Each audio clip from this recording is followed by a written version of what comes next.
Hello everyone, welcome to our channel. ఈరోజు కథ నా హిట్లర్ మొగుడు.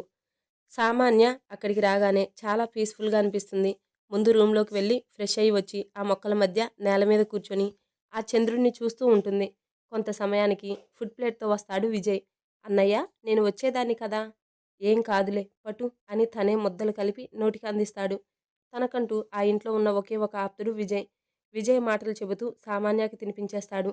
ఇంకా సామాన్య విజయ్తో మాట్లాడుతూ విజయ్ భుజం మీద తలపెట్టి నిద్రపోతుంది. జర్నీ చేయడం వల్ల విజయ్ సామాన్యాన్ని రూమ్లో పడుకోబెట్టి వెళ్ళిపోతాడు.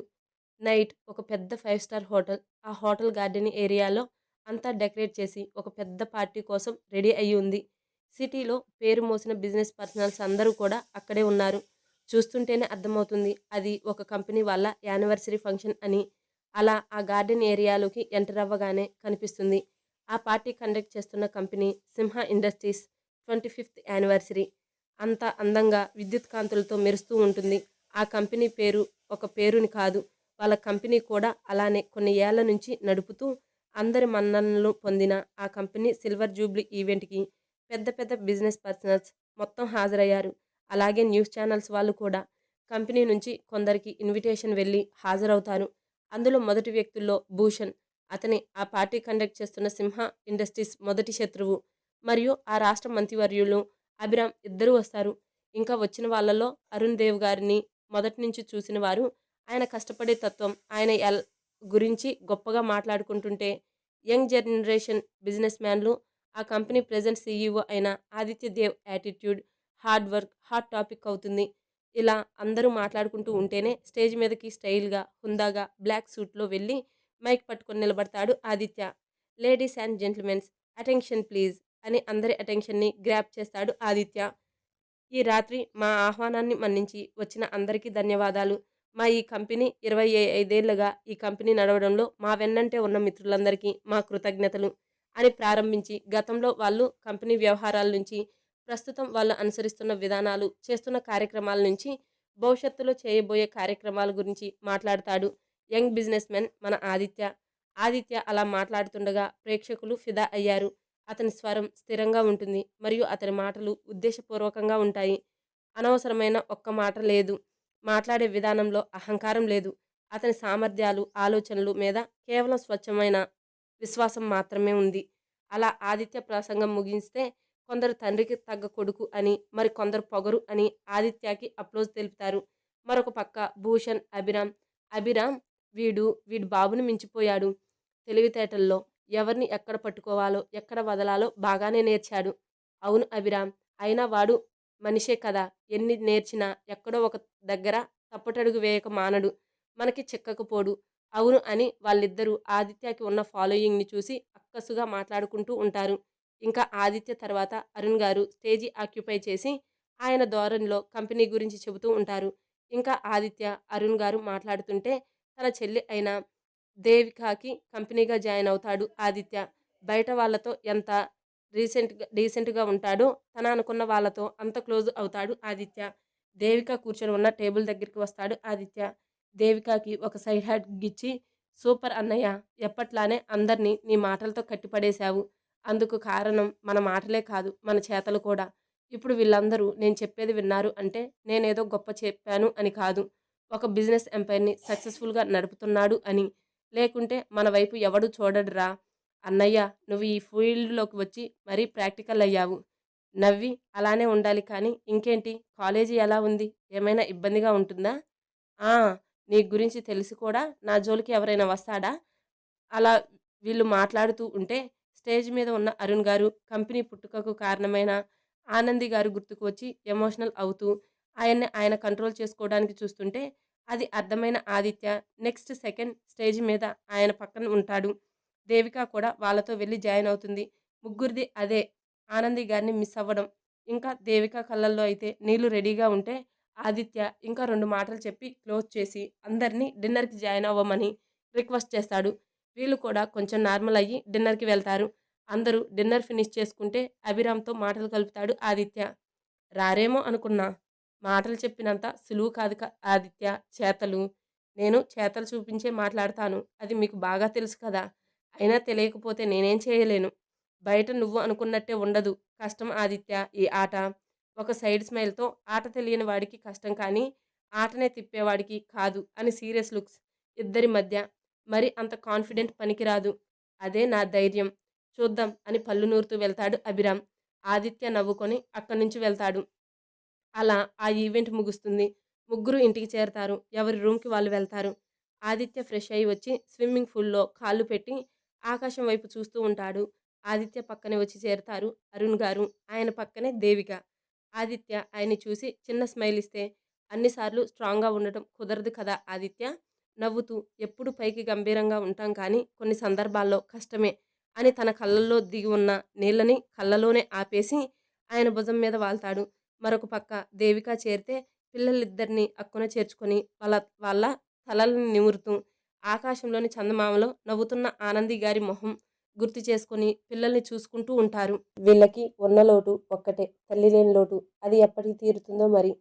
నెక్స్ట్ డే సామాన్య ఉదయమే లేచి ఎప్పట్లా ఫ్రెష్ అయ్యి డిగ్నిఫైడ్గా కాఫీ కలర్కి బిస్కెట్ కలర్ బార్డర్ వచ్చిన కాటన్ శారీని ఒళ్ళు కనిపించకుండా నీట్గా కట్టుకొని నడుమును దాటి కిందకి ఉన్న జడను అల్లి ఒక చేతికి 2 గాజులు మరో చేతికి వాచ్ పెట్టుకొని కళ్ళకి కాటుక కనుబొమ్మల మధ్య కాఫీ కలర్ నిలువు బొట్టు పెట్టుకొని ఫస్ట్ డే చెప్పాలి కాబట్టి అనుకొని ప్రిపేర్ చేసుకున్న నోట్బుక్ చేతిలో పట్టుకొని హ్యాండ్ బ్యాగ్ తగిలించుకొని కిందకి దిగుతుంది సామాన్య.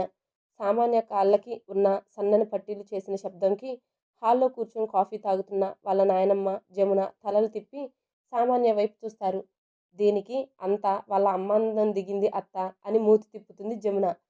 ఎక్కడికి పిల్ల పొద్దున్నే పోతున్నావు మళ్ళీ ఊర్లు పట్టుకొని తిరగడానికా అని వెటకారంగా అంటే సామాన్యకి ఇవి రోజు అలవాటే కాబట్టి గట్టిగా ఊపిరి తీసుకుని నవ్వు మొహం మీదకి తెచ్చుకొని అవును నాయనమ్మ నువ్వు వస్తావా ఇద్దరం ఊర్లు పట్టుకొని తిరిగి వద్దాం పైగా నీ కొడుకు మినిస్టర్ కదా ఇంకా మనల్ని ఎవరు ఆపుతారు అలాగే పబ్బుకు పోయి అని అంటుంటే ఏంటే ఆ మాటలు అసలు నీకు పెద్దవాళ్ళతో ఎలా మాట్లాడాలో కూడా తెలియడం లేదు మీ తాత నీకు చెప్పలేదా ఎవరి దగ్గర ఎలా ఉండాలో అని జమున కోపంగా అంటే నెలలో 28 రోజులు ఇంటి దగ్గరే ఉంటున్నా మీరు చెప్పకుంటే 2 రోజులు ఉండేవాళ్ళు ఎలా చెప్తారులే పిన్ని హేయ్ నిన్ను అని అంటుంటే అప్పుడే అభిరామ్ విజయ్ వస్తూ ఉంటే సైలెంట్ అవుతుంది. సామాన్య అక్కడ ఉండకుండా టైం అవుతుంది అని చూసుకొని డైనింగ్ టేబుల్ దగ్గరికి వెళ్తుంది. సామాన్యకి అభిరామ్ మీద ఇష్టం లేదు. అలా అని కోపమూ లేదు. తన మీద తన పరిస్థితుల మీదనే తన కోపం. అంతే. ఇంకా ఆయన కూడా తన్ని పట్టించుకోలేడని బాధ. అంతే తప్ప ఇంకా ఆయన రాజకీయాలు అంటే అస్సలు నచ్చదు సామాన్యకి. సామాన్య కామ్గా టిఫిన్ పెట్టుకొని తింటూ ఉంటుంది. అభిరామ్, విజయ్ కూడా టిఫిన్ చేయడానికి కూర్చుంటారు. ఎక్కడికి తల్లి ఉదయాన్నే రెడీ అయ్యావ్? ఎక్కడికైనా వెళ్తున్నావా? నాన్నగారు నాకు కాలేజీలో ఉద్యోగం వచ్చింది. ఈరోజే జాయినింగ్. టిఫిన్ చేస్తూ నీకు ఒకళ్ళ దగ్గర పనిచేయడం ఎందుకురా? మన కంపెనీని చూసుకోవచ్చుగా. సామాన్య విజయ్ వైపు చూస్తుంది. వద్దు అని మొహం ప్లీజింగ్గా పెట్టి తల అడ్డంగా ఊపుతూ. జమున అప్పుడే వచ్చిన జానకి సామాన్యాని కొరకొరా చూస్తారు. నాన్న సామాన్యకి టీచింగ్ ఫీల్డ్ అంటే ఇష్టం. అందుకే ఈ జాబ్లో జాయిన్ అవుతుంది. దానికి నచ్చింది చేయనివ్వండి అని విజయ్ అంటాడు.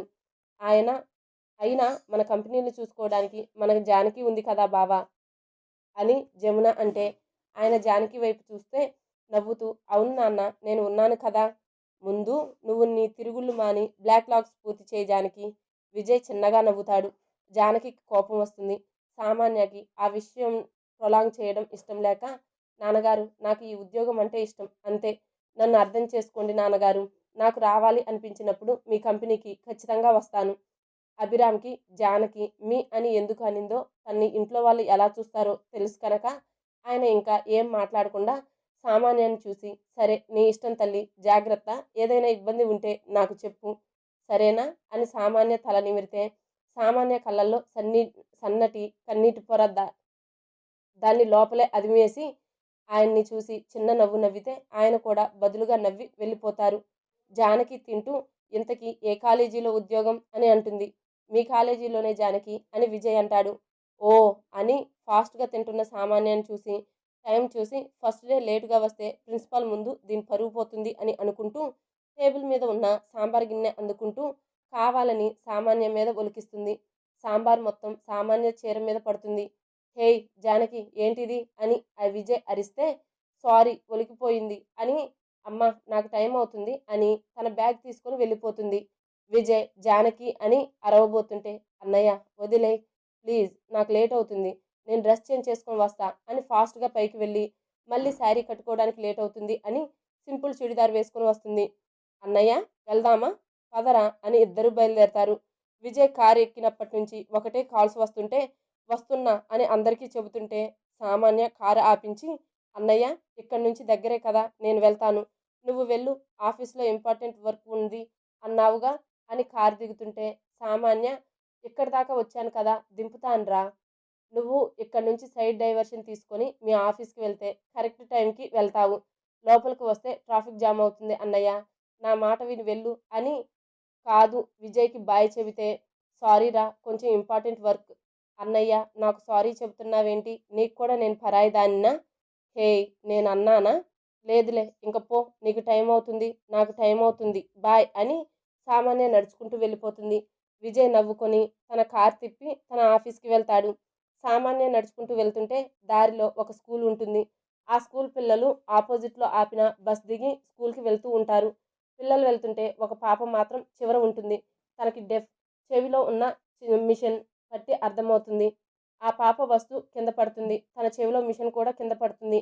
పాప చిన్నగా లేచి తన బ్యాగ్ బాక్స్ అన్నీ తీసుకుంటూ ఆ మిషన్ కోసం కూడా వెతికి తీసుకొని చూసుకుంటూ ఉంటుంది. అదే రోడ్డులో ఒక పాల లారీ నార్మల్ కంటే కొంచెం స్పీడ్లో వస్తుంది. రీజన్, ఆ బండి బ్రేకులు ఫెయిల్ అయ్యాయి. ఆ బండి హారన్ కొట్టడంతో అందరూ తప్పుకుంటున్నారు. కానీ ఆ పాపకి వినపడదు. మరొక పక్క నుంచి దేవికాని కాలేజీలో దింపడానికి వస్తున్న ఆదిత్య కళ్ళల్లో ఆ దృశ్యం పడుతుంది. వెంటనే కార్ పక్క కాపి పరిగెడుతూ పాప వైపు వెళ్తాడు. మరోవైపు పాపను చూసిన సామాన్య తన దగ్గరగా ఉండడంతో వెంటనే వెళ్ళి ఆ పాపని పక్కకు లాగుతుంది. అది పాప కోసం వచ్చిన ఆదిత్య చూసి లారీ వైపు చూస్తాడు. అది సామాన్య మీదకి వెళ్తుంది అని గమనించి ఆదిత్య వెంటనే పక్కన వస్తున్న వ్యక్తి బండి తీసుకొని ఆ లారీ టైర్స్కి అడ్డం వేస్తాడు. అది పక్కకు మల్లుతుంది. వెళ్ళి పక్కన ఉన్న పెద్ద చెట్టును గుద్దుతుంది. సామాన్య తన మీదకి లారీ వస్తుందని అనుకొని పాపను పట్టుకొని గట్టిగా కళ్ళు మూసుకుంటుంది. సామాన్య భయంతో పాపను ఖర్చుకుని నిలబడిన రూపం తెలియకుండానే ఆదిత్య కళ్ళల్లో చేరిపోతుంది. మరి ఇద్దరి మధ్య స్నేహం చిగురిస్తుందా, లేదంటే శత్రువుల్లాగా మిగిలిపోతారా? తెలుసుకోవాలనుకుంటే నెక్స్ట్ ఎపిసోడ్ చదవాల్సిందే. Please subscribe to my channel. Thank you.